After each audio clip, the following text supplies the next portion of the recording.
Dans cette vidéo, nous expliquerons que notre groupe sanguin n'est pas seulement une donnée de santé. Il peut aussi être un signe profond qui influence notre personnalité, notre destinée et nos relations. Dans cette vidéo, nous examinons les types psychologiques et les théories de l'inconscient de Carl Jung. Nous essayons de comprendre ensemble le lien entre les groupes sanguins et la structure du caractère. Derrière ces informations, nous suivons la trace de la conscience non seulement individuelle, mais aussi collective. Comment votre groupe sanguin peut-il être lié aux archétypes de Carl Jung? Nous approfondissons cette question. Qu'en pensez-vous?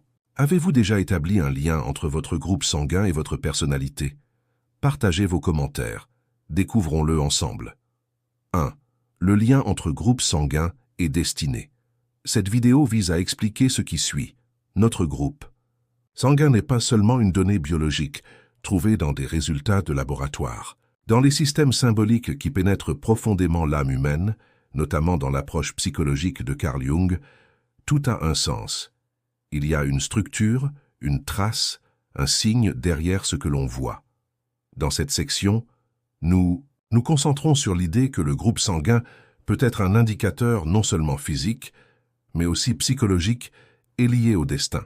Scientifiquement, le groupe sanguin est classé selon les structures antigéniques des globules rouges. Il existe 4 catégories fondamentales, les groupes A, B, AB et 0.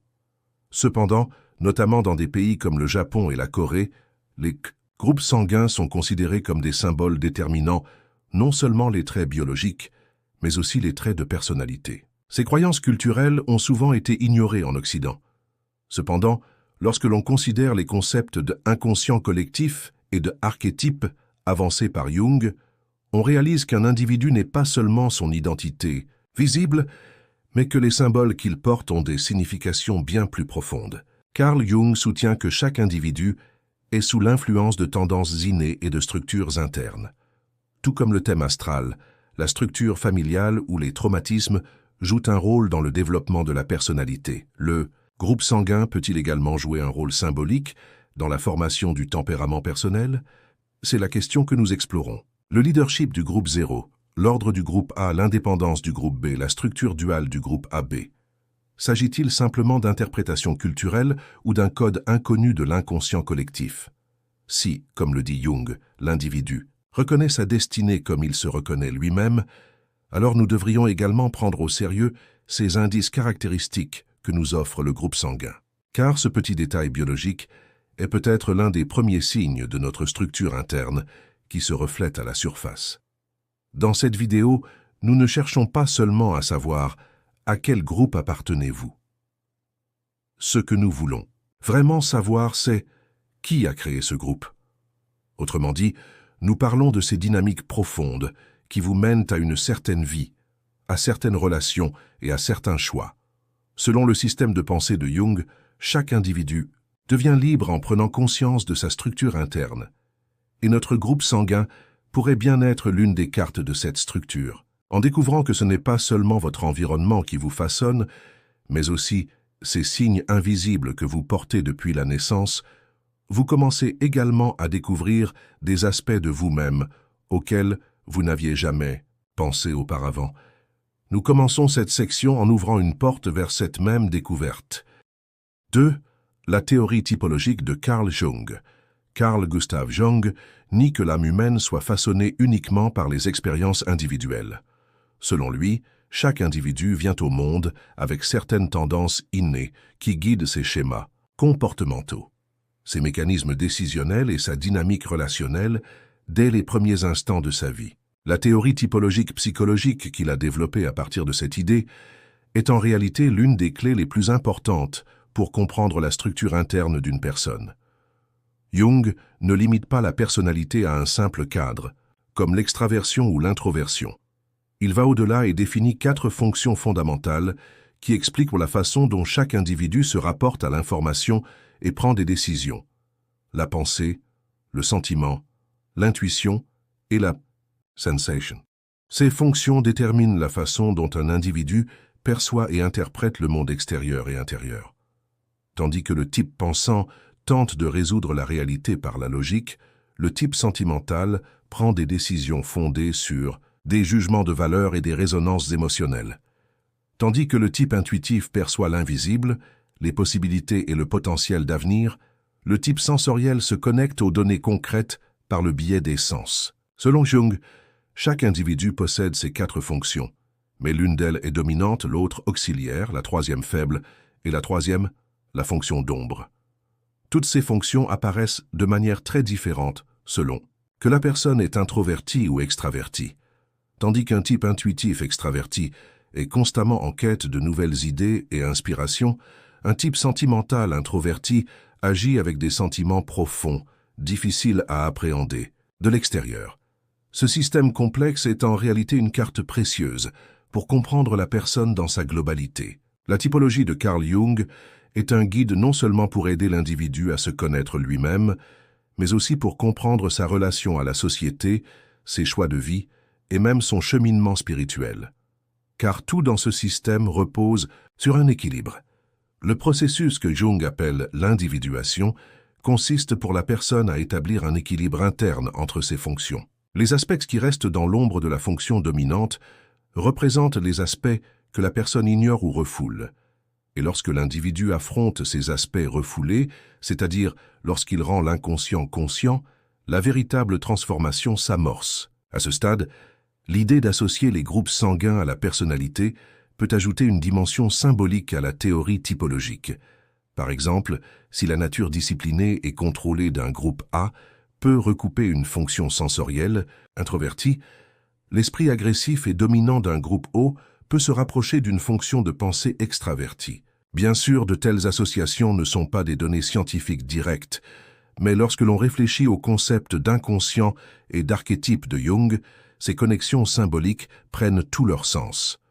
Jung soutient qu'une personne est façonnée non seulement par son identité consciente, mais aussi par ses ombres refoulées, ses archétypes internes et les couches profondes de l'inconscient collectif. Par conséquent, pour comprendre la structure intérieure d'une personne, il est nécessaire de prendre en compte non seulement ses comportements, mais aussi les fonctions qu'elle privilégie, celles qu'elle refoule, et les tendances intérieures avec lesquelles elle vit. En ce sens, la théorie typologique va au-delà de l'analyse du caractère d'une personne. Cela l'encourage à se confronter à lui-même, à comprendre son potentiel et à s'engager dans un processus de transformation. Dans cette section, nous tentons de comprendre comment se construit la personnalité en nous concentrant sur cette puissante théorie de Jung. Car comprendre notre personnalité nous rapproche non seulement de qui nous sommes, mais aussi de qui nous pouvons être. 3. Groupe sanguin et traits de personnalité. Le groupe sanguin pourrait-il être non seulement un code chimique du corps, mais aussi un reflet symbolique de la structure spirituelle? Dans cette section, nous explorons précisément cette question. Depuis le début du XXe siècle, notamment dans les cultures orientales, et notamment au Japon, une croyance forte s'est développée selon laquelle les groupes sanguins sont liés à la personnalité. Bien que cette vision ait longtemps été considérée comme marginale au sein de la communauté scientifique, l'idée que les relations entre les personnes, les choix personnels et même les préférences professionnelles sont façonnées par ces groupes est assez répandue au niveau social.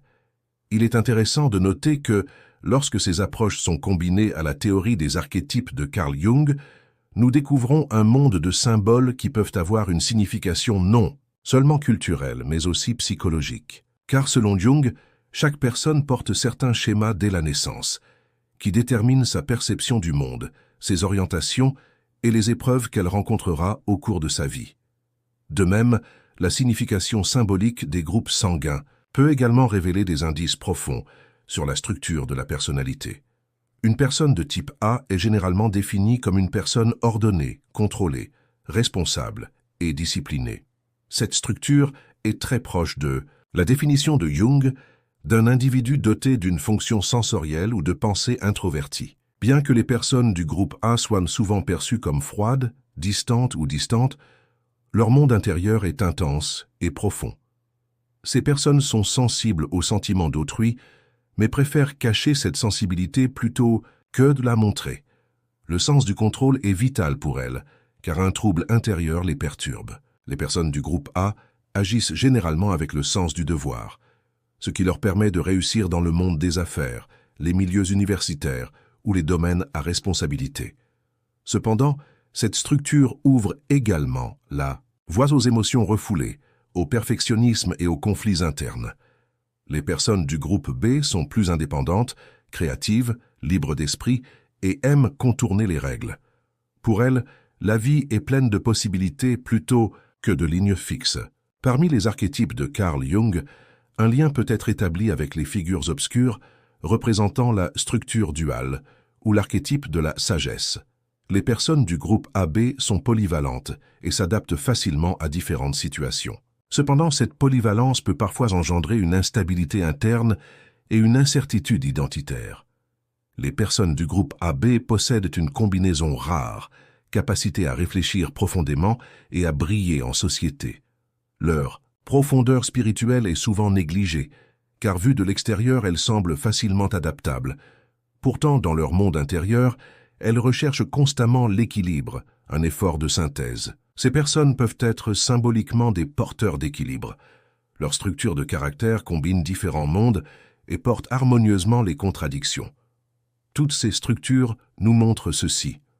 Votre groupe sanguin n'est pas seulement une donnée médicale, mais aussi un miroir qui révèle symboliquement qui vous êtes et quel cheminement de vie vous emprunterez. Bien sûr, chaque individu possède sa propre singularité, et limiter la personnalité au seul groupe sanguin serait une approche réductionniste.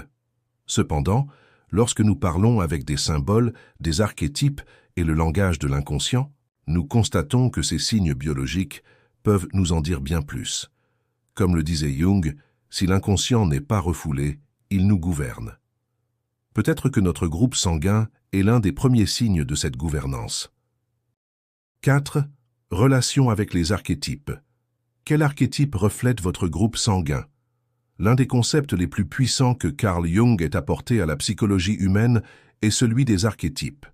Un archétype est une image ancienne et universelle, un modèle comportemental ancré dans l'inconscient collectif, non seulement de l'individu, mais aussi de l'humanité. Selon Jung, nous ne sommes pas seulement façonnés par nos expériences individuelles.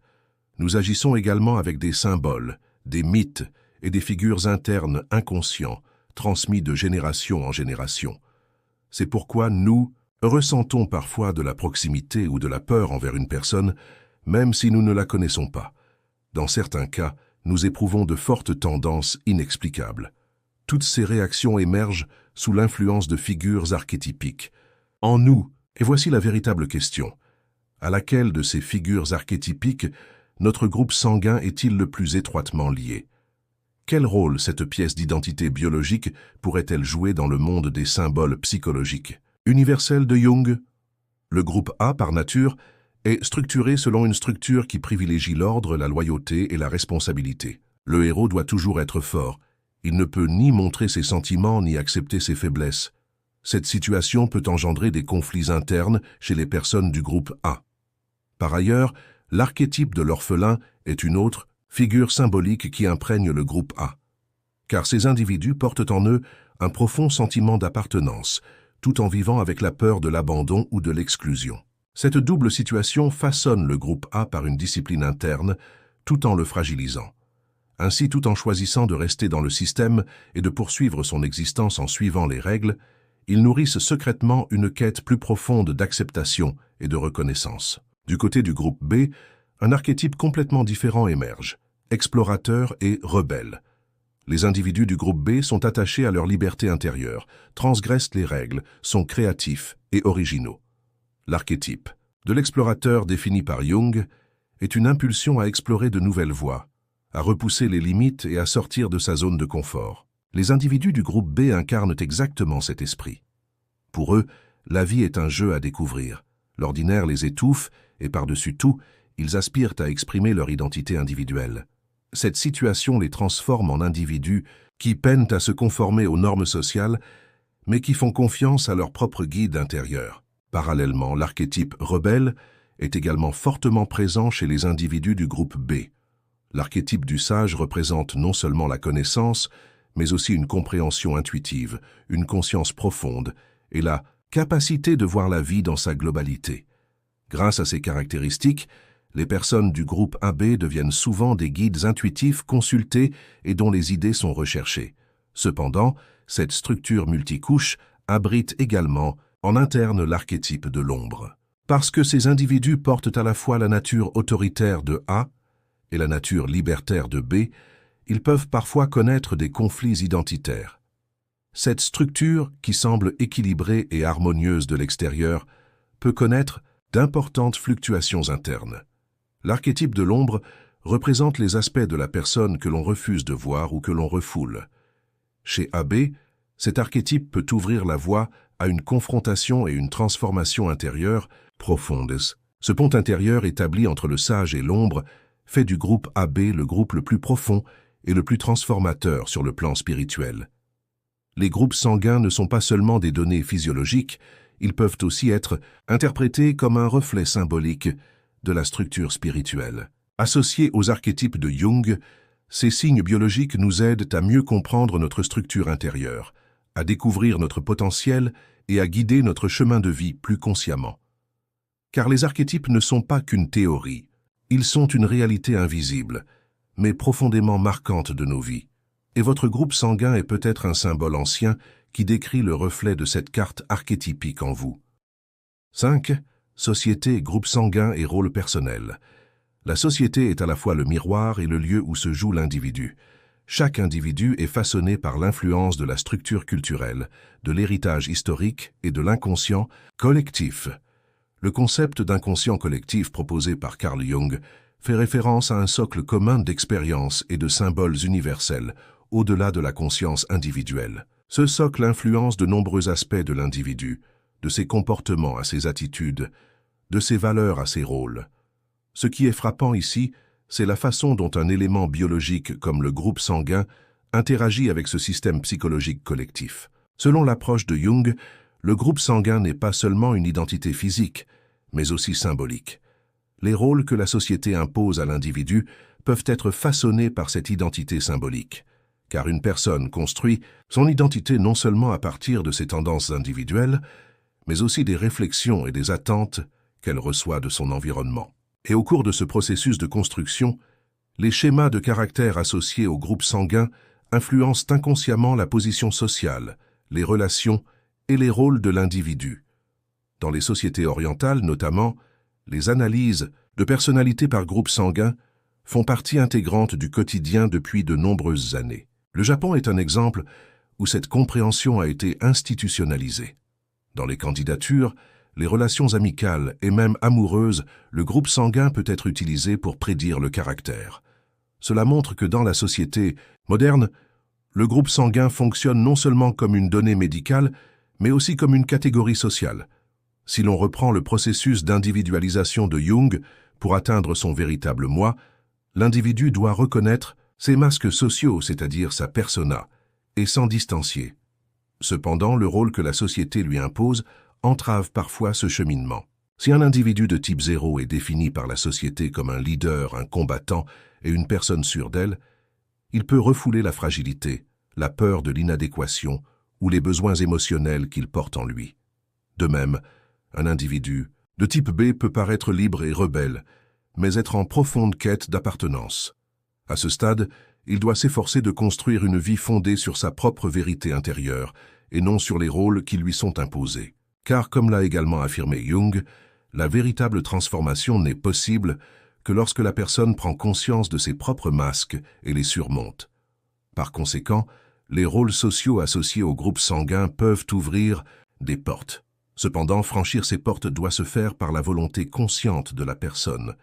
Sur le plan social, les stéréotypes liés au groupe sanguin reflètent également des croyances collectives. Lorsqu'une société attribue une signification à un groupe, cette signification s'intériorise progressivement et l'individu commence à vivre ce rôle. C'est une autre dimension du concept de persona de Jung.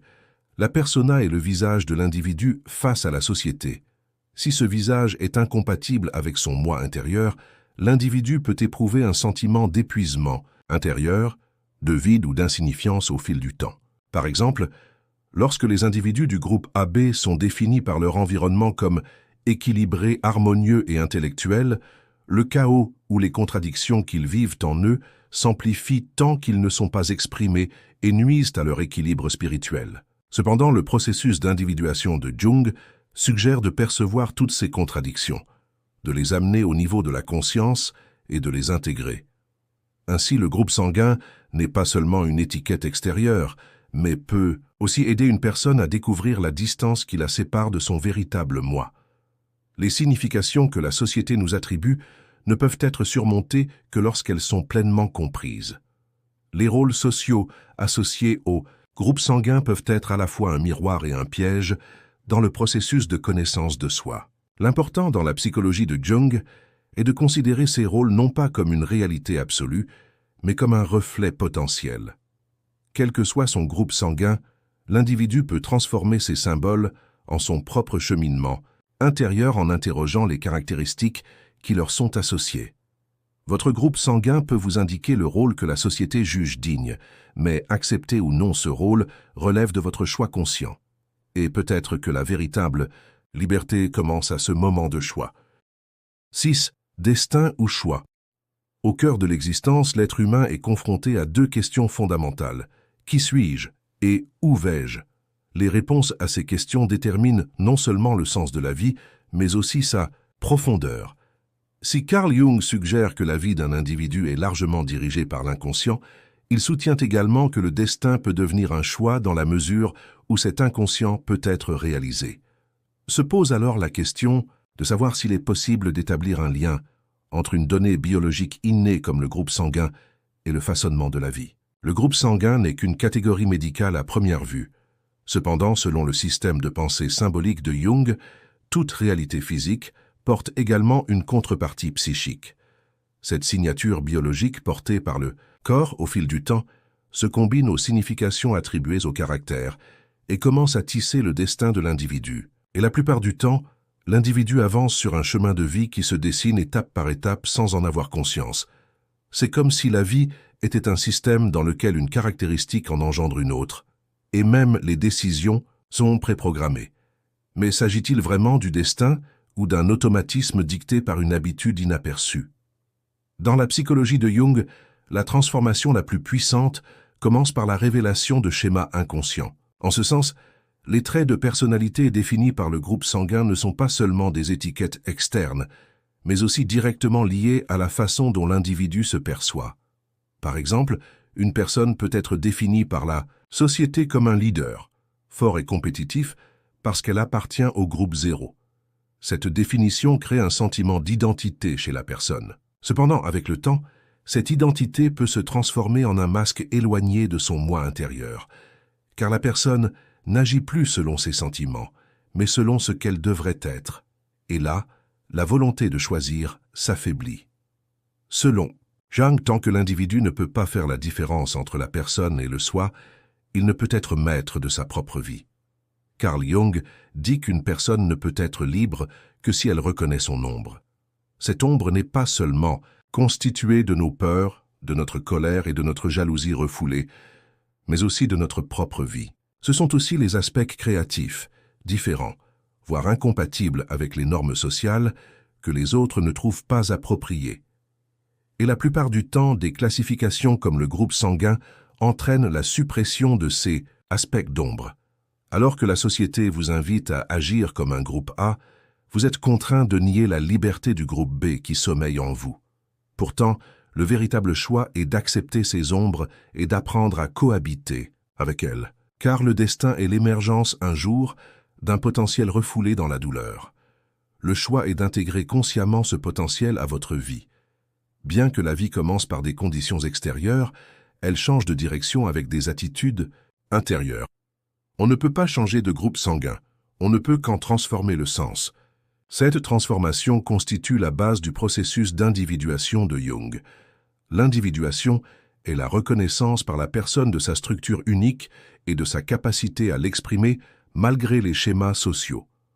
Au cours de ce processus, la personne entre dans un processus de sélection interne en comparant les identités qui lui sont imposées de l'extérieur avec son véritable moi derrière les rôles.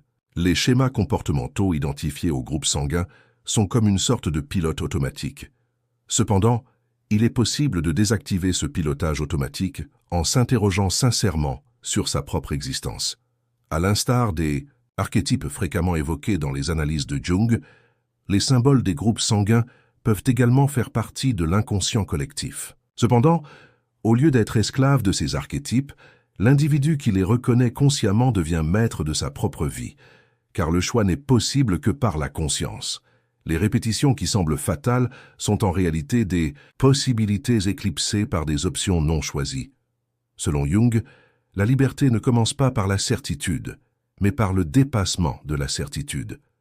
Vous n'êtes pas obligé de vivre le destin qui vous est assigné par votre groupe sanguin. Le véritable enjeu est de savoir quelle part de ce destin vous choisirez. 7. La porte de la connaissance de soi. La vie commence par le souvenir de qui l'on est. Dès sa naissance, une personne commence à chercher son identité dans les miroirs qui l'entourent. Famille, société, culture et même indicateurs biologiques constituent ce miroir. Selon la psychologie de Carl Jung, un individu ne peut véritablement se connaître qu'à travers un voyage intérieur.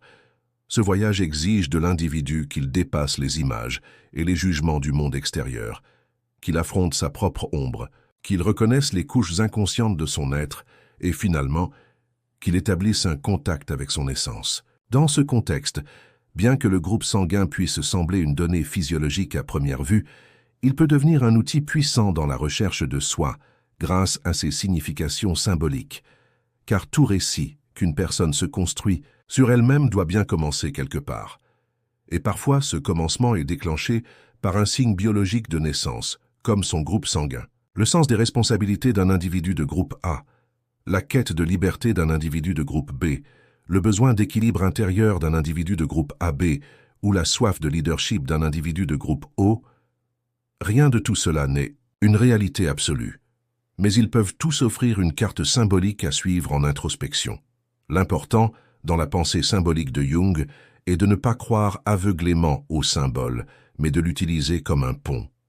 Votre groupe sanguin peut être une porte qui ne vous définit pas, mais plutôt une porte qui vous mène à vous-même. Franchir cette porte est possible non seulement en lisant les significations attribuées à votre groupe sanguin, mais aussi en interrogeant la manière dont ces significations se manifestent en vous.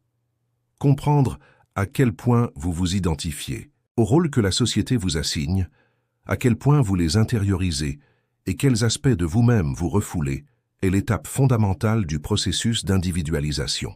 Votre groupe sanguin peut révéler certaines tendances, mais laisser ces tendances vous limiter ou prendre des décisions à votre place entraînera une vie en pilotage automatique. Cependant, vivre pleinement est possible en faisant des choix. Selon Jung, la liberté n'est pas un droit naturel, mais le fruit d'une prise de conscience. Si vous considérez les schémas sociaux concernant votre groupe sanguin non pas comme une simple étiquette, mais comme une opportunité de réflexion spirituelle, alors ce détail biologique devient le point de départ de votre conscience spirituelle. Pour découvrir qui vous êtes, vous devez d'abord comprendre ce que vous n'êtes pas. Et cette compréhension commence par remettre en question, une à une, toutes les définitions, tous les jugements et toutes les attentes qui vous sont imposées de l'extérieur. La signification de votre groupe sanguin émerge de ce processus de questionnement, car cette signification ne réside pas dans ce que les autres vous disent, mais dans ce que vous entendez intérieurement. Votre groupe sanguin n'est pas une destinée, mais il peut être un signe. Si vous ne lisez ce signe qu'en surface et limitez votre personnalité à lui, vous risquez de passer à côté de la profondeur multidimensionnelle de votre identité. En revanche, si vous voyez ce signe comme une porte symbolique, comme l'enseignait Jung, alors cette réalité biologique peut vous conduire à une vérité psychologique plus profonde. Car l'important n'est pas à quel groupe vous appartenez, mais comment cette appartenance résonne en vous. Chaque individu peut se nourrir de ces symboles tout en dessinant sa propre carte du sens. Mais le véritable pouvoir qui gouverne cette carte est votre volonté consciente. Lorsque vous osez vous connaître, vous commencez à dépasser les définitions extérieures, et à ce moment précis, la connaissance que votre groupe sanguin a de vous n'est qu'un début. La véritable connaissance émerge du silence intérieur, lorsque vous reconnaissez votre ombre et acceptez chaque partie de vous comme un tout. Comme le disait Jung, celui qui regarde vers l'extérieur voit un rêve, celui qui regarde vers l'intérieur s'éveille. Et parfois, cet éveil commence par un symbole qui coule dans votre sang. Dans cette vidéo, nous avons abordé votre groupe sanguin non seulement comme une information médicale, mais aussi comme une porte symbolique qui ouvre sur la connaissance de soi. En l'analysant à la lumière des enseignements de Carl Jung, nous constatons que chaque détail peut avoir une signification. Alors, pensez-vous que votre groupe sanguin révèle des indices sur votre personnalité? Partagez vos réflexions. Avec nous dans les commentaires, découvrons-les ensemble. N'oubliez pas de vous abonner et d'aimer la vidéo. Si vous souhaitez soutenir notre chaîne moyennant des frais, vous pouvez vous abonner en cliquant sur le bouton « Rejoindre ». À bientôt pour notre prochaine vidéo. Merci.